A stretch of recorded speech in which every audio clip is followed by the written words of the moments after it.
Need some spicy Time Spiral Remastered reprints, maybe some cool old border cards? Well, you can pre-order Time Spiral Remastered now from our sponsor Card Kingdom by heading over to cardkingdom.com. Hello everyone, it's Seth, probably better known as Saffron Olive, and it's time for another daily dose of Time Spiral Remastered spoilers. So, we've reached day 2 of spoiler season, which is apparently Blue Day, but we still have some white cards from yesterday and very early this morning to go over first, so we should probably jump right into it, start talking sweet new Time Spiral Remastered reprints, old border reprints, all that good stuff.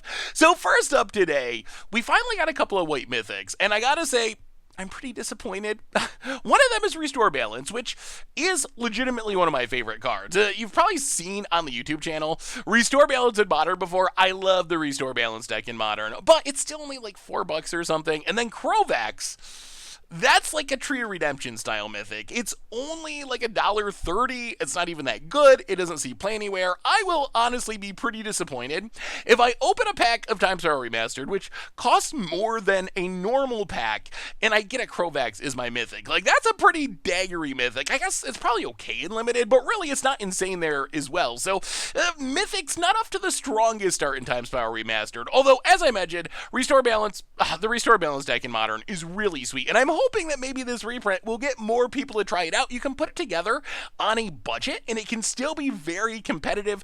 Losing Simian Spirit Guide does hurt a little bit, but the idea is essentially you get around the Suspender Restore Balance by cascading into it, using As Foretold to cast it. You can use Greater Gargadon to sacrifice all your stuff, and then you have like Artifact mana, or you have As Foretold, or you just get your Restore Balance down, and your opponent's gonna have no lands, no hand, no creatures, no anything, and you parlay that into a win. So it's a really unique, cool style of deck to play in Modern.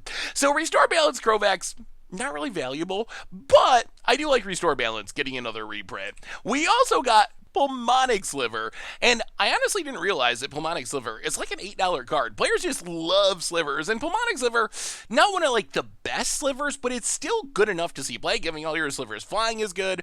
Having a weird sort of protection where if your slivers die, you can put them on top of your deck is kind of nice to protect your best slivers.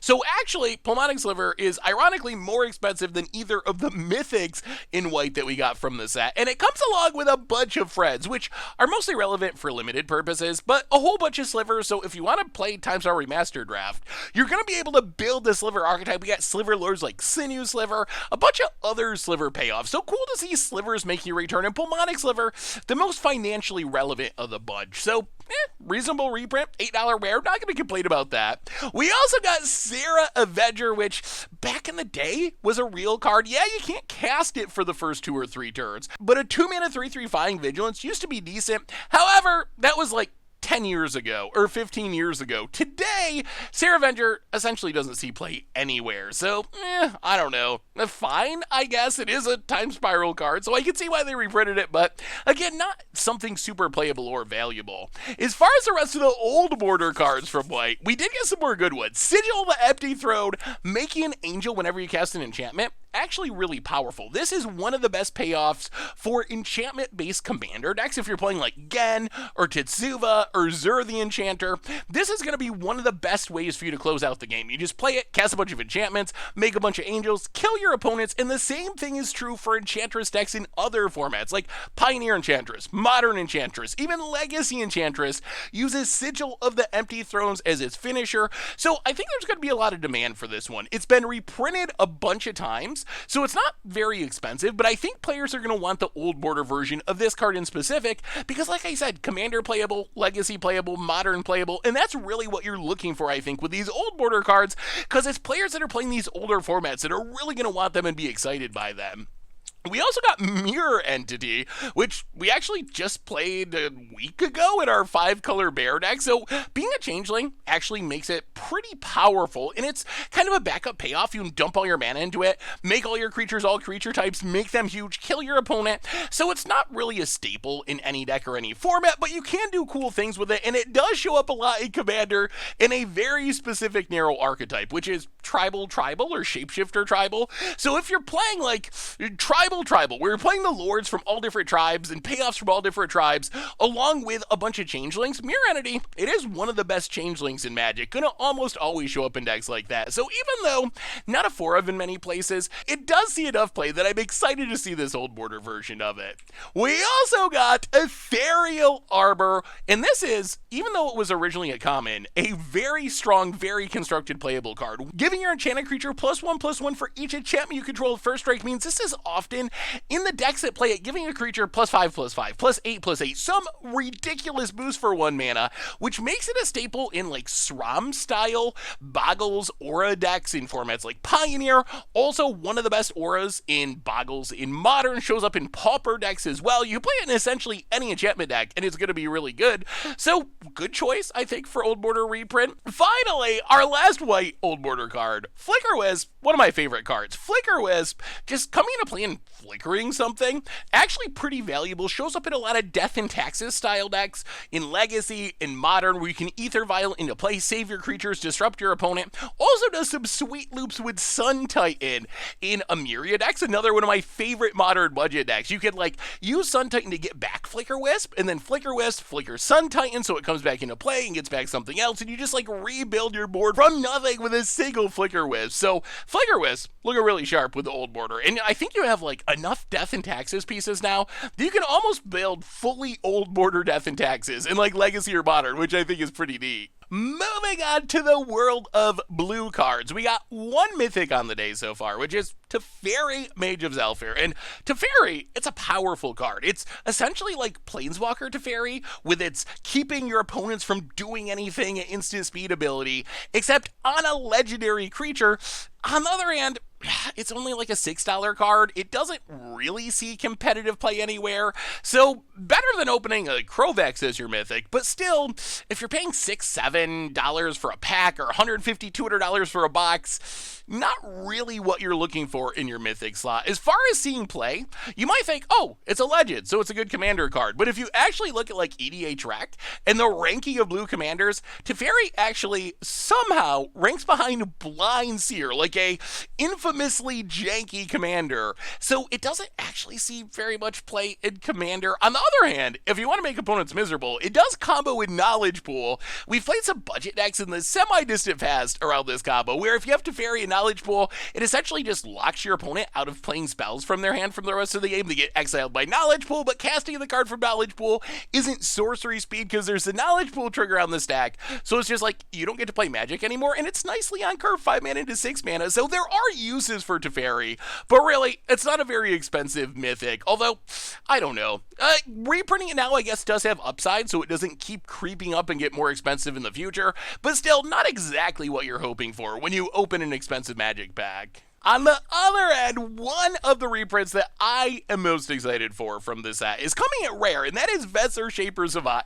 Venser Shaper Savant, I love this card. Just bouncing a permanent aura spell on a 4-mana flash body. It's really good. It opens up a lot of shenanigans, but the thing about Venser is it's always more expensive than you think it would be. It's like $10, I think, for the cheapest version, which means I've tried to put this in budget decks a bunch of times, and it's always just too much for the budget. So it's not like ridiculously expensive, but still a solid $10 rare that you're going to be happy to open in your pack. So what do you do with it? And as far as tournament formats, main home for Venser at the moment is Soul Herder Ephemerate decks, where you play Venser, you like bounce your opponent's land, then you Soul Herder it to bounce a land, and Ephemerate it to bounce a land, and maybe get a flawless victory or two. So if you have like blink, bounce, shenanigans, Venser gets even better. Also sees a decent amount of play in Commander. If you're playing Yarok or Panharmonicon, doubling up Venser's trigger, insane. If you're playing a blink deck like Brago, getting its trigger every single turn, bouncing the best permanent every turn is insane. Also shows up in wizard tribal decks like Nabad, where again you're double triggering, plus it's a wizard so it's on tribe.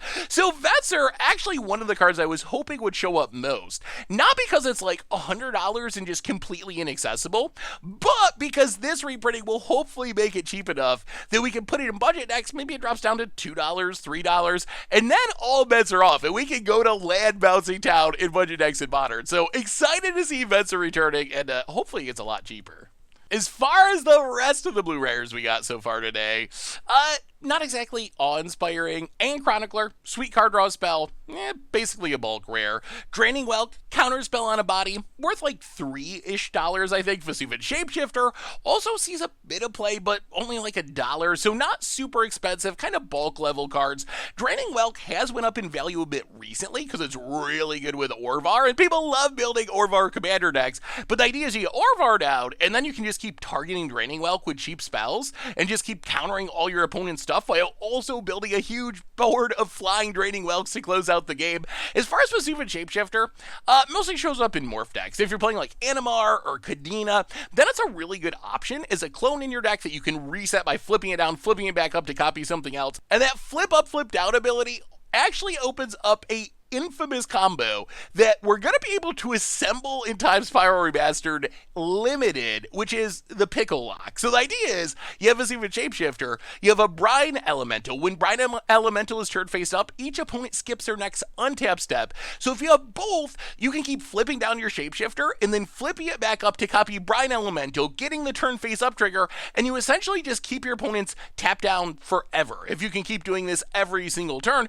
So you essentially set up like a weird stasis lock that only hits your opponents, and this is something you're going to be able to try to pull off in draft if you're interested. So cool to see that combo returning. It's been a while since I've thought about Pickle Lock combo. So Chronicler, Draining Whelk, Vesuvian Shapeshifter, they have uses. They're not super valuable, but reasonable bulk level reprints for Time Spiral Remastered. The good news is, even though the blue Mythic hasn't been inspiring, we've seen a lot of bulk rares, blue has some amazing old border cards. Maybe the best of the bunch is True Name Nemesis. True Name Nemesis, kind of a legacy staple. Protection from a player, pretty good if you're playing a 1v1 format. Even though it was originally a commander deck card, it doesn't really see much commander play where you have multiple opponents. It is a card that is not super expensive for its normal printing. If you look at just normal True Name Nemesis, I think it's like $8 or something. That said, special printings of True Name Nemesis can be very expensive. The foil version from Battle Bond is over $100, so True Name Nemesis might actually be pretty expensive in Old Border, because this is a card that mostly sees play in Legacy. Legacy players like their special versions, their Old Border cards, shows up in like Delver decks, other Tempo-y style decks, where it's just really hard for people to kill. So one of the sweetest, best, most playable in 1v1 formats, Old Border reprints we've seen so far. We also got Master of the Pearl Triden. So Merfolk players everywhere rejoice. One of the best Merfolk lords coming in Old Border, and I gotta say, this is cute. Because of the history of it. This calls back to Lord of Atlantis, which, if you're kind of confused why we're getting these Old Border cards, in these time-shifted cards, in Time Spiral Remastered, that's because there was a time-shifted sheet in original Time Spiral, and one of the best reprints in original Time Spiral was Lord of Atlantis. And Master of Pearl Triden is like new Lord of Atlantis. It's essentially the same, just with the modern wording on it. So now, in your Merfolk deck, you're going to be able to play a pair of Old Border time-shifted lords in your Merfolk deck, which I think is really cool. And Master of Pearl Triden, it is a staple of Merfolk. Like, if you're playing Merfolk in any format, this is going to be one of the key cards, the best cards in your deck. So, solid reprint, even if it's not stupid expensive yet. We also got Old Border Baral, Chief of Compliance. And Baral, very playable card in multiple places. So, probably the most well-known home is Modern Storm, where you play Baral with Goblin Electromancer, reduce the cost of your spells to power up your rituals, allow you to win with Grape Shot and empty the warrants, so it is legitimately modern playable. The other thing about Baral that you might not realize is it's actually one of the most played blue commanders, period, in the format. If you look on EDH Rec, number 1's Urza, number 2's Talrand, number 3's Emery, number 4's Baral, and this is going to give your Brawl commander deck a really sweet new leader with really awesome Old Border art. So, again, another card that's not really expensive. It's just a few dollars. It's been reprinted fairly recently. Its original printing isn't that old, but the Old Border looks spectacular, and this is a card that players actually need to build their decks. We also got Mystic Confluence. Mystic Confluence, kind of a weird supplemental product, Cryptic Command, countering spells, bouncing stuff, drawing you cards. It looks perfect in Old Border. Like, this card was built to be in Old Border. Main home, Commander decks, doesn't really see play outside of Commander, but if you're playing a blue deck, you can just play it as a removal / card draw / counter spell. Goes up in value even more if you're playing some sort of spell slinger style deck like Calamax or Mizzet. Also can target stuff to work with your Orvar.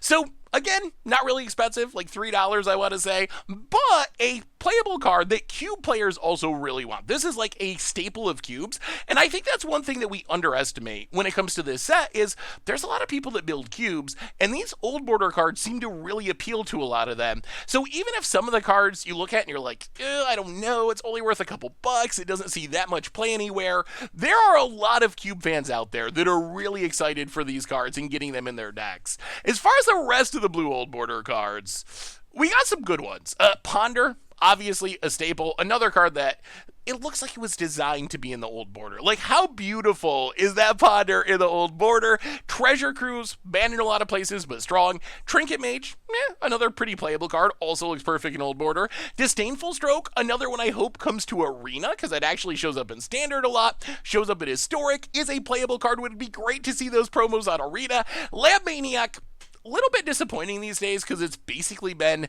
more or less replaced by Thassa's Oracle, but still, in Commander decks, a lot of decks will play both of them to have a little bit more redundancy. So this is another list of cards that mostly bulk price-wise, maybe $1 at the most for like your Ponder or whatever, but they look amazing in Old Border. Cubers are going to want them.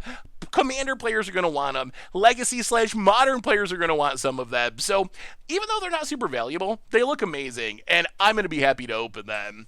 As far as the rest of the non-Old Border cards, lower rarity stuff, got a couple of good blue ones. Delay, a counterspell's actually like $7, so that's a really pricey uncommon that you're going to be able to snag in this set. Pongify, it gets reprinted all the time, but it's still always worth like $3 or $4 because it's one of the best blue removal spells in Commander, blowing up anything for 1 mana, even if your opponent gets an ape out of the deal, pretty good in a 4-player format. So these would be the two, I guess, chase uncommons of the day, especially Delay. Value-wise, Delay is worth more than most of the blue rares we've been talking about. So keep it out for that one if you open some packs.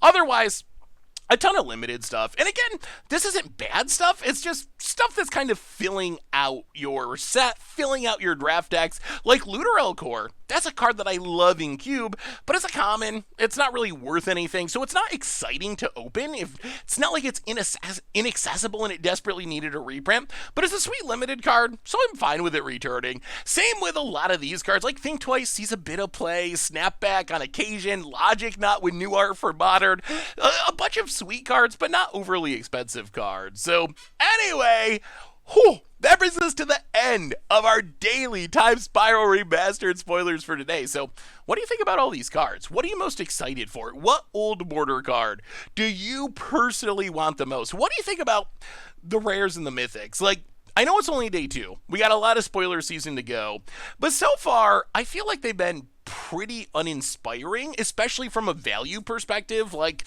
a lot of mythics that I'm thinking, I don't really want to open this in a $6 or $7 or whatever dollar pack. Same with a lot of the rares, a lot of bulk rares. So what do you think about the financial aspect? I know we're 2 days in, and there's a lot of big hitters, theoretically, hopefully yet to come. But what do you think about the set itself? Is it just exclusively about the Old Borders, or are there going to be some good Time Spiral reprints in the main set as well? Let me know in the comments. Thanks so much for watching. I hope you all enjoyed it, and I will talk to you soon. Thanks for watching the video. If you enjoyed it, help us out by clicking that like button down below. And to keep up on all the latest and greatest, click that subscribe button. And don't forget to hit that bell icon to get alerts whenever we have new videos. And if you want to, check out some of our other sweet videos here and here.